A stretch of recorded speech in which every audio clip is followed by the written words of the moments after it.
Hello students, welcome to Jago Himachal पाठशाला where learning is simple, clear and effective. I hope आप सभी बहुत अच्छे हैं और अगर आप HPTET, CTET, रीट, HTET जैसे किसी भी टीचिंग एग्ज़ाम की प्रिपरेशन कर रहे हैं तो आज का ये वीडियो आपके लिए बहुत ही इम्पॉर्टेंट होने वाला है। आज हम सेल चैप्टर के टॉप 30 एडवांस लेवल के MCQs कवर करने की कोशिश करेंगे, क्विक रिवीजन करेंगे। आप अपना स्कोर भी कमेंट कर सकते हैं। तो चलिए बिना देर किए शुरू करते हैं। फर्स्ट क्वेश्चन है हमारे पास, who proposed the cell theory. Options हैं हमारे पास Robert Hooke, Schleiden and Schwann, Virchow and Darwin and the right answer is option B, Schleiden and Schwann. Cell theory 1838-39 में स्केलिडन और श्वान ने दी थी। इस थ्योरी के अकॉर्डिंग सभी लिविंग ऑर्गेनिजम्स सेल से मिलकर बने होते हैं और जो सेल है वो लाइफ की basic structural and functional unit है। सेकेंड क्वेश्चन है हमारे पास, ओमनिस सेलुले ई सेलुला वाज गिवन बाय। ऑप्शन है हमारे पास A Hooke, Brown, Virchow and Leeuwenhoek and the right answer is option C, Virchow. इस स्टेटमेंट का मतलब है every cell arise from a pre existing cell.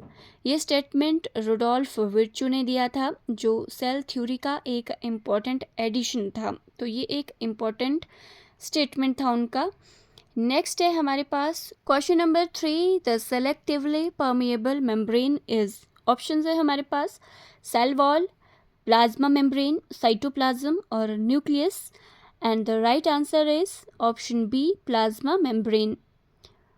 Plasma membrane selective होती हैं, मतलब ये डिसाइड करती हैं कि कौन सा सब्सटेंस सेल के अंदर या कौन सा बाहर जाएगा। नेक्स्ट क्वेश्चन है हमारे पास, which organelle contain its own DNA. Options A है हमारे पास Golgi apparatus, option B is lysosome, option C mitochondria and option D is ribosome and the right answer is mitochondria, option C. Mitochondria के पास अपना DNA होता है, इसी वजह से इसे सेमी ऑटोनोमस ऑर्गेनेली भी कहा जाता है। ओके, तो नेक्स्ट क्वेश्चन है हमारे पास 5, the site of aerobic respiration is. Aerobic respiration कहाँ होता है? तो ऑप्शन है हमारे पास ribosomes, nucleus, mitochondria and option D endoplasmic reticulum and the right answer is option C, mitochondria.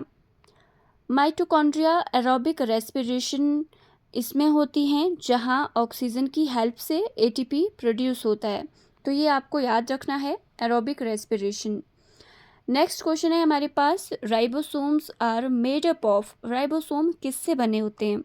Options है DNA and protein, RNA and protein, lipid and protein and option D is only protein, but the right answer is RNA and protein.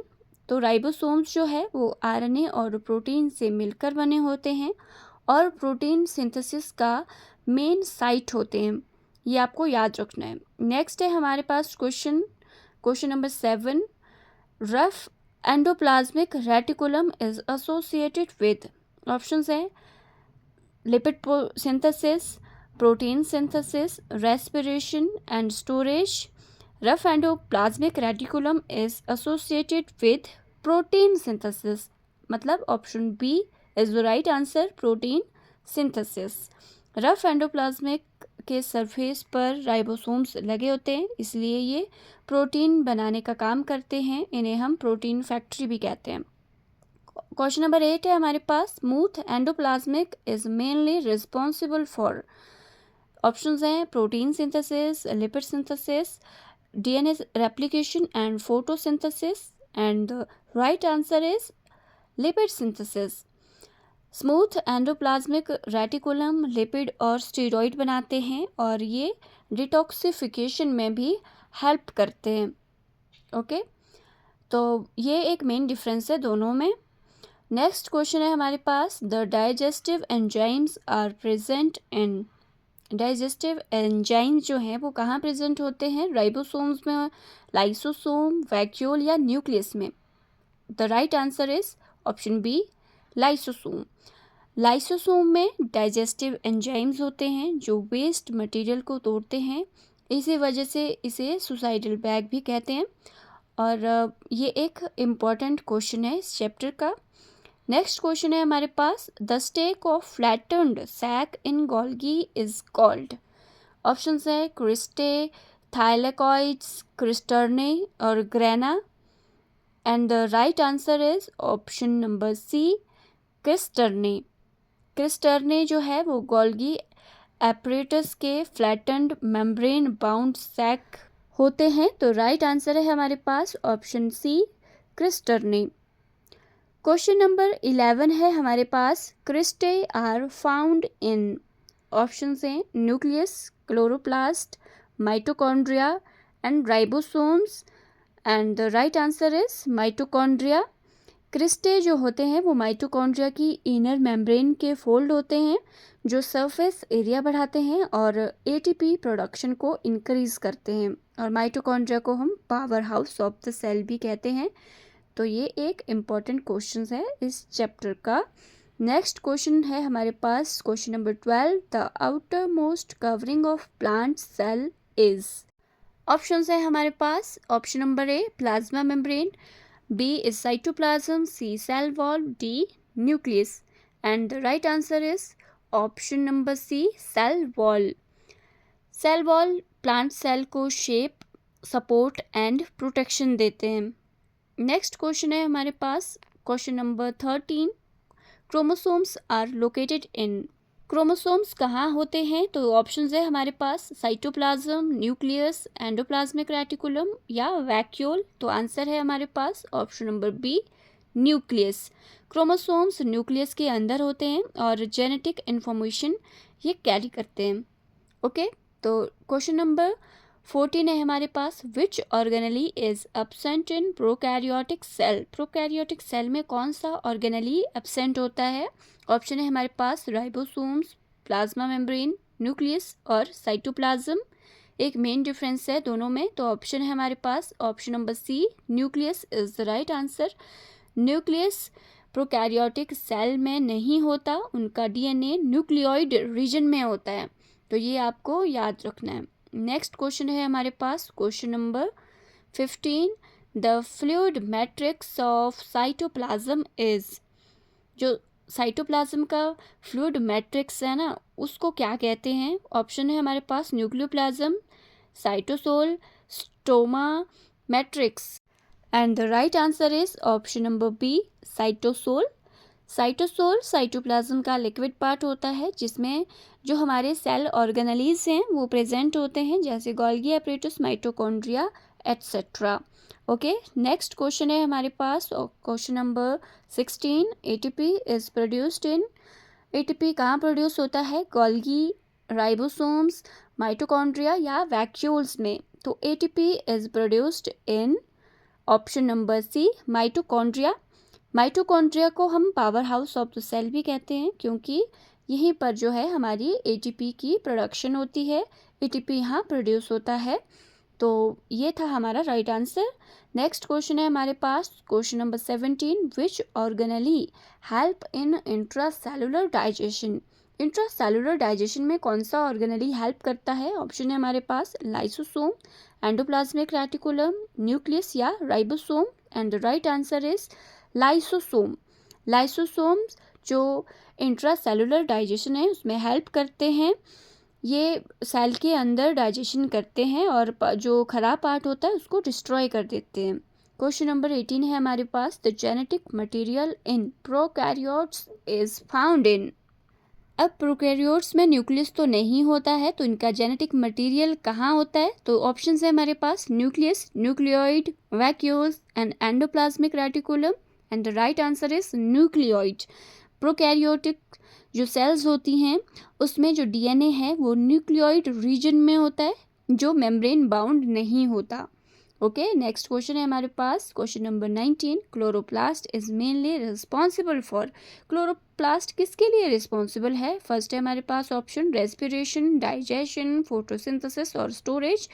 And the right answer is photosynthesis. Option C is the right answer. Chloroplast sunlight की help से photosynthesis process करते हैं और food बनाते हैं।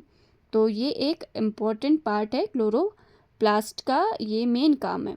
Next question है हमारे पास 20, the green pigment in chloroplast is, जो वो ग्रीन पिगमेंट है क्लोरोप्लास्ट का वो क्या है? ऑप्शन है हमारे पास हीमोग्लोबिन है, मेलानिन है, क्लोरोफिल है या कैरोटीन है। तो ऑप्शन है हमारे पास option C chlorophyll. Chlorophyll sunlight absorb करता है और फोटोसिंथेसिस में हेल्प करता है। क्वेश्चन नंबर 21 है हमारे पास, the jelly like substance inside nucleus is, nucleus के अंदर जो जेली लाइक सब्सटेंस है वो क्या है? वो साइटोप्लाज्म है, न्यूक्लियोप्लाज्म है, मैट्रिक्स है या स्ट्रोमा है? तो जो ऑप्शन बी न्यूक्लियोप्लाज्म है वो हमारा राइट आंसर है। न्यूक्लियोप्लाज्म न्यूक्लियस के अंदर का फ्लूइड पार्ट होता है जिसमें हमारे क्रोमोसोम्स प्रेजेंट होते हैं जो हमारे जेनेटिक इन्फॉर्मेशन को कैरी करते हैं। ओके, तो नेक्स्ट क्वेश्चन है हमारे पास 22, which organelle modifies protein received from endoplasmic reticulum, वो कौन सा ऑर्गेनली है जो मॉडिफाई करता है प्रोटीन को जो एंडोप्लाज्मिक रेटिकुलम से आया है? ऑप्शन है हमारे पास lysosome, Golgi apparatus, vacuole and ribosomes. तो option B is the right answer, Golgi apparatus. इसको हम ट्रैफिक पुलिस भी कहते हैं। गोल्गी एपरेटस क्या करता है? ये प्रोटीन को मॉडिफाई, पैकेज और ट्रांसपोर्ट का काम करता है। नेक्स्ट है हमारे पास the rigid structure that gives shape to plant cell, plant cell को शेप कौन देता है? ऑप्शंस है हमारे पास cell membrane, cytoplasm, cell wall या vacuole and the right answer is option C cell wall. जो सेल वॉल है वो प्लांट सेल को रिजिडिटी और एक फिक्स्ड शेप देता है। नेक्स्ट क्वेश्चन है हमारे पास question number 24, the power house of the cell contain fold called, जो हमारा माइटोकॉन्ड्रिया है वो फोल्ड कंटेन करता है, उनको हम क्या कहते हैं? ऑप्शंस है हमारे पास ग्रेना, क्रिस्टर्ने, क्रिस्टे और thylakoid and the right answer is cristae. जो क्रिस्टे है वो माइटोकॉन्ड्रिया की इनर मेम्ब्रेन के फोल्ड होते हैं जो एनर्जी प्रोडक्शन को बढ़ाते हैं। नेक्स्ट क्वेश्चन है हमारे पास the organelle involved in secretion is, secretion में कौन सा ऑर्गेनली हेल्प करता है? वो है गोल्गी ऑपरेटस, राइबोसोम, लाइसोसोम या फिर vacuole and the right answer is Golgi apparatus. Golgi apparatus secretory vesicles बनाकर सब्सटेंस को बाहर भेजता है, जैसे कि ट्रैफिक पुलिस काम करता है वैसे ही गोल्गी एपरेटस सेल के अंदर हमारा काम करता है। ओके, नेक्स्ट क्वेश्चन है हमारे पास vacuole in plant cell is filled with, जो प्लांट सेल में वैक्यूल है वो किससे फिल्ड रहते हैं? साइटोप्लाज्म, सेल सैप या फिर डीएनए या फिर protein and the right answer is option B cell sap. Plant cell की वैक्यूल सेल सैप से फिल्ड होती है जो स्टोरेज का काम करती है। नेक्स्ट क्वेश्चन है हमारे पास which organelle is called suicidal bag, एक इंपॉर्टेंट क्वेश्चन। ऑप्शन है हमारे पास Golgi apparatus, endoplasmic reticulum, lysosome या फिर ribosome and the right answer is lysosome. Lysosome के एंजाइम सेल के डैमेज पार्ट को डाइजेस्ट कर देते हैं, इसलिए इसे सुसाइडल बैग कहा जाता है। नेक्स्ट क्वेश्चन है हमारे पास the main function of plasma membrane is, options है हमारे पास energy production, control entry and exit of substance, protein synthesis या फिर storage and the right answer is control entry and exit of substance. Plasma membrane selectively permeable होती हैं और substance का movement regulate करती हैं कि कौन सा सब्सटेंस बाहर और अंदर आएगा। ठीक है, नेक्स्ट क्वेश्चन है हमारे पास which organelle is double membrane bounded. Options है हमारे पास राइबोसोम्स, लाइसोसोम, माइटोकॉन्ड्रिया या फिर vacuole and right answer is mitochondria, option C. Mitochondria के पास आउटर और इनर दोनों मेम्ब्रेन होती हैं। और इस वीडियो का लास्ट क्वेश्चन है हमारे पास the smallest cell organelle is, smallest cell organelles के ऑप्शन है हमारे पास राइबोसोम, माइटोकॉन्ड्रिया, न्यूक्लियस और Golgi apparatus and the right answer is ribosome. Ribosome सबसे छोटे ऑर्गेनलीज हैं और ये प्रोटीन सिंथेसिस का मेन सेंटर है। तो ये था आज का वीडियो, टॉप 30 क्वेश्चंस और सेल चैप्टर। अगर आपको ये वीडियो पसंद आया है और अगर आप HPTET, HTET, रीट या कोई भी टीचिंग एग्ज़ाम की प्रिपरेशन कर रहे हैं तो चैनल को अभी सब्सक्राइब कर दीजिए। आने वाले टाइम में और भी ऐसे वीडियोस आने वाले हैं। Keep support and thank you so much for watching.